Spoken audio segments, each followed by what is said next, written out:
Hello students, आज हम discuss करेंगे स्ट्रेप्टोकोकाई की classification.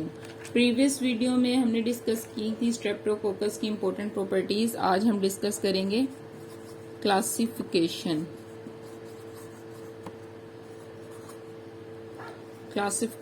Of streptococci. First of all हम डिस्कस करेंगे बीटा हिमोलिटिक स्ट्रेप्टोकोकाई को। उसके बाद हम देखेंगे non beta haemolytic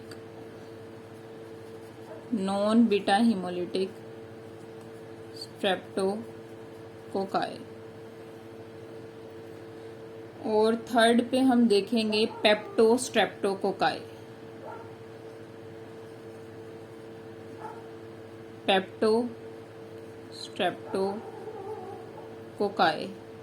one by one हम इन तीनों को डिस्कस करेंगे। मोस्ट जो इम्पोर्टेंट क्लासिफिकेशन है वो है बीटा हिमोलिटिक और नॉन बीटा हिमोलिटिक। तो बीटा हिमोलिटिक स्ट्रेप्टोकोकाई हम देखें तो उसमें आ जाते हैं जी बीटा हिमोलिटिक स्ट्रेप्टोकोकाई जो अरेंज है ग्रुप्स में ए से यू तक। ए से यू तक जो ये ग्रुप्स हैं इनको लेंस फील्ड ग्रुप्स कहते हैं। ये लेंस फील्ड क्लासिफिकेशन है, ठीक है। Lancefield groups on the basis of antigenic differences in C carbohydrate. ये जो क्लासिफिकेशन है ये एंटीजेनिक डिफरेंसेस जो सी कार्बोहाइड्रेट हमने पढ़ा था उसके ऊपर एंटीजेनिक डिफरेंसेस की बेस पे है। ग्रुप ए से यू तक जो लेंस फील्ड क्लासिफिकेशन है। क्लिनिकल लेबोरेटरी में अगर हम देखें कि ए से यू तक कौन सा ग्रुप है, अगर हमने डिटरमिन करना हो तो ये ग्रुप डिटरमिन होता है by precipitant test with specific antisera. Precipitant test करते हैं स्पेसिफिक एंटीसीरा के साथ या फिर इम्यूनोफ्लोरेसेंस। इन दोनों टेस्ट से हम क्लिनिकली डिटेक्ट करते हैं कि कौन सा ग्रुप है। अब हम अगर ए से यू तक में ग्रुप ए की बात करें, जो ग्रुप ए स्ट्रेप्टोकोकाई हैं जिसके अंदर आते हैं स्ट्रेप्टोकोकस पायोजेनीज, ठीक है। Group A streptococcus pyogenes are one of the most important human pathogen. ये एक इंपोर्टेंट ह्यूमन पैथोजन है। They are the most frequent bacterial cause of pharyngitis and very common cause of skin infection. ये common cause है pharyngitis का, इसकी disease हमने पहले भी डिस्कस की है, फ्रेंजाइटिस का, और common cause of skin infections, ठीक है। स्किन इन्फेक्शन भी कॉज करता है, फ्रेंजाइटिस और स्किन इन्फेक्शन कॉज करता है। ये क्या करता है, फ्रेंजियल एपिथेलियम से एडहेयर हो जाता है through pili composed of lipoteichoic acid and M protein. इसके पिलाए होते हैं जिसके अंदर लिपोटिकोइक एसिड होते हैं या एम प्रोटीन होती है। उसके जरिए ये हमारी फेरनेक्स यानी फ्रेंजियल एपिथेलियम के साथ ये अटैच कर जाता है। इसकी बहुत सी स्ट्रेन्स जो हैं ग्रुप ए स्ट्रेप्टोकोकाई की, उनमें हाइलोरेनिक एसिड कैप्सूल भी होता है जो कि एंटी फैगोसिटिक होता है, यानी इसे फैगोसाइटोसिस से बचाता है, ठीक है।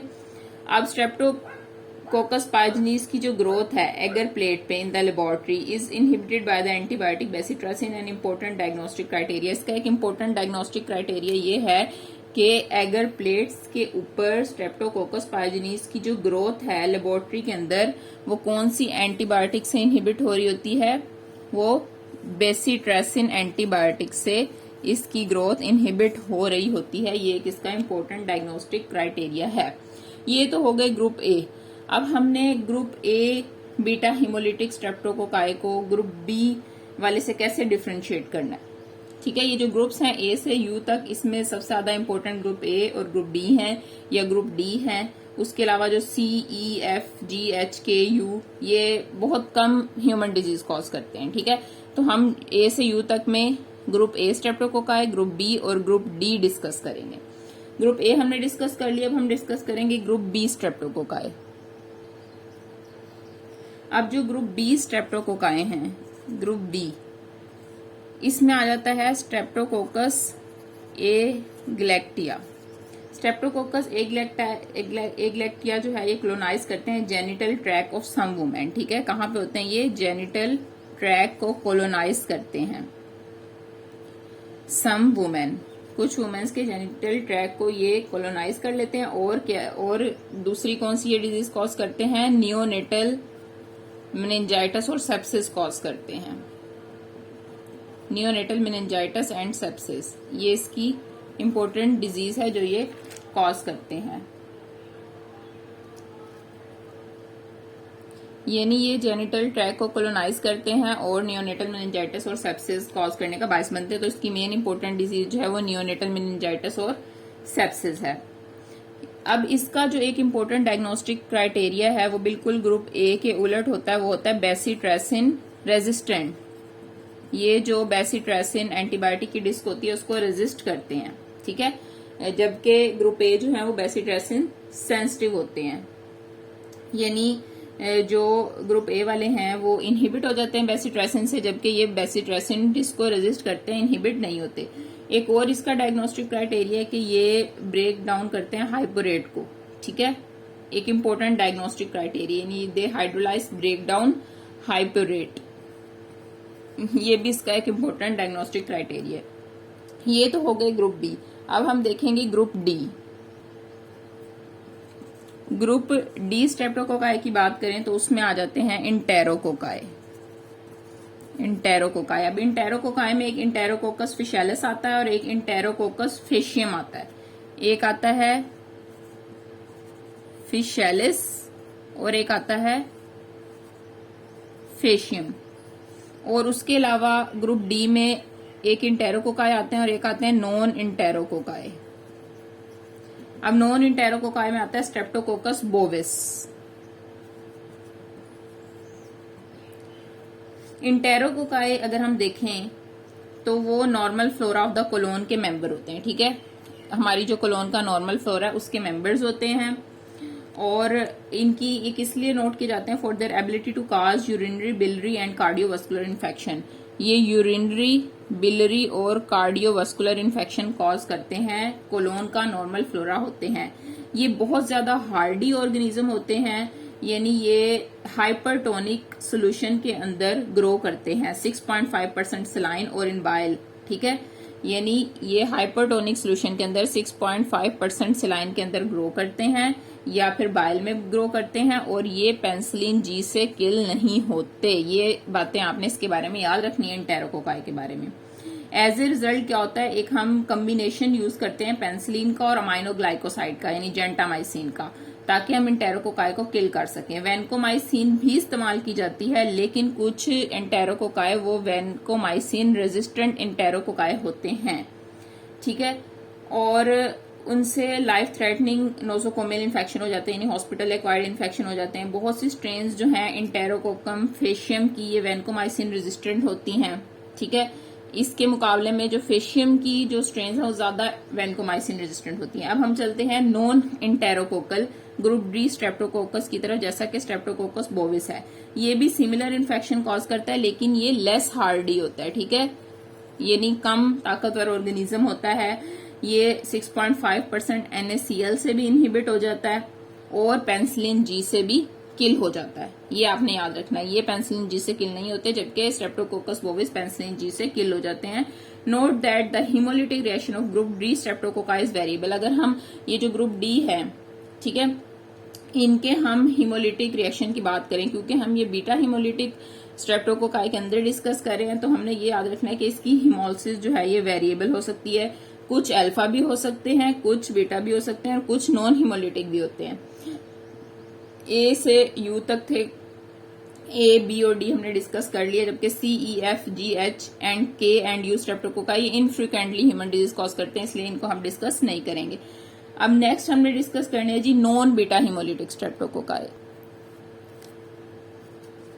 Non beta haemolytic streptococci, some streptococci produce no haemolysis. कुछ स्ट्रेप्टोकोकाई होते हैं वो हिमोलिसिस प्रोड्यूस नहीं करते, कुछ जो है वो अल्फा हिमोलिसिस प्रोड्यूस करते हैं, ठीक है। जो प्रिंसिपल अल्फा हिमोलिटिक ऑर्गेनिज्म है वो कौन से हैं जो कि अल्फा हिमोलिसिस शो करता है, प्रिंसिपल ऑर्गेनिज्म है वो है स्ट्रेप्टोकोकस नमूनियाई, न्यूमोकोकाई, ठीक है, और वायरिडेंस ग्रुप ऑफ स्ट्रेप्टोकोकाई। और कौन सा आ जाता है, वायरिडेंस ग्रुप।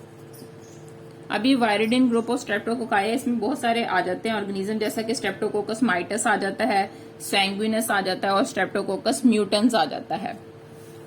अब न्यूमोकोकाई और वायरिडिन स्ट्रेप्टोकोकाई, इन दोनों को हमने आपस में कैसे डिफरेंशिएट करना है क्लिनिकल लेबोरेटरी में, वो इस तरह होगा कि जो स्ट्रेप्टोकोकस न्यूमोनाए है इसकी ग्रोथ इनहिबिट हो जाएगी ऑप्टोचिन से, ठीक है, ऑप्टोचिन एंटीबायोटिक से इसकी ग्रोथ इनहिबिट हो जाएगी, जबकि वायरिडिन स्ट्रेप्टोकोकाई की ग्रोथ इनहिबिट नहीं होगी ऑप्टोचिन से।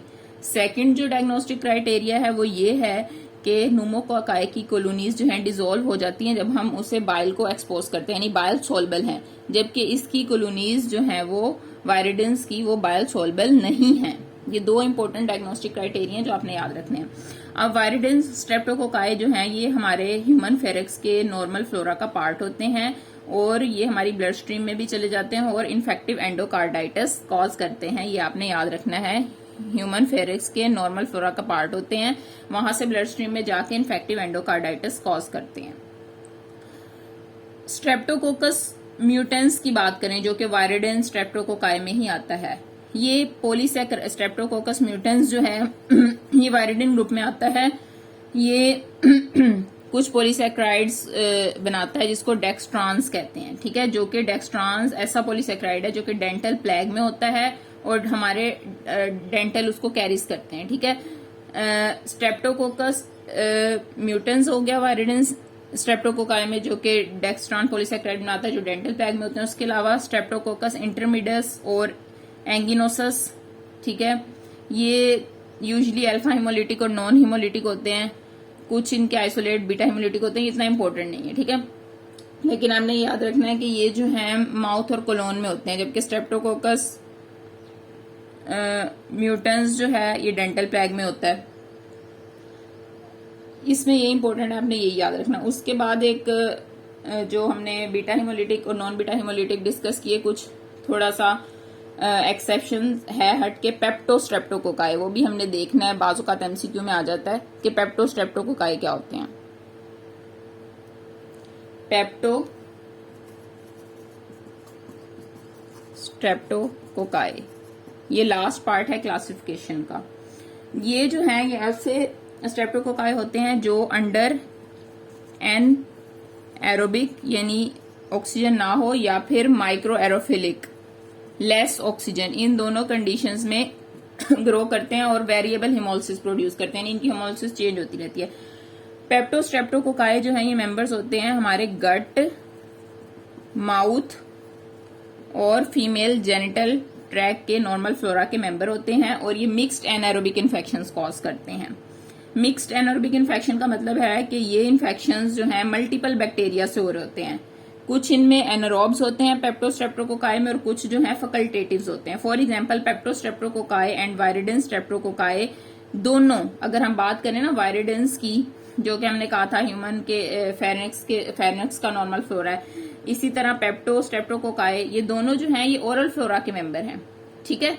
पेप्टोस्ट्रेप्टोकोकाई और वायरिडिन्स ये ओरल नॉर्मल फ्लोरा के मेंबर हैं और ये ज्यादातर कहाँ पाए जाते हैं, ब्रेन की एब्सिशेस में, क्योंकि हमारी ओरल कैविटी में होते हैं, कोई डेंटल सर्जरी होती है फिर उससे फॉलोअप होकर ये ब्रेन में जाके एब्सिश कॉज करते हैं। तो आपने याद रखना है ये ज्यादातर ब्रेन एब्सिशेस में पाए जाते हैं, दोनों जो हमने नॉन बीटा हिमोलिटिक स्ट्रेप्टोकोकाई में वायरिडिन्स डिस्कस किए थे और ये पेप्टोस्ट्रेप्टोकोकाई फॉलोइंग डेंटल सर्जरी, ठीक है। और इसकी कुछ और स्पीशीज है जो कि इतनी इंपॉर्टेंट नहीं है, हम डिस्कस नहीं करेंगे। Hope so you understand. अगर कोई क्वेश्चन हो आप कमेंट सेक्शन में पूछ सकते हैं, वीडियो को शेयर कीजिएगा, लाइक कीजिएगा। नेक्स्ट वीडियो में हम ट्रांसमिशन और पैथोजेनेसिस डिस्कस करेंगे। Thank you.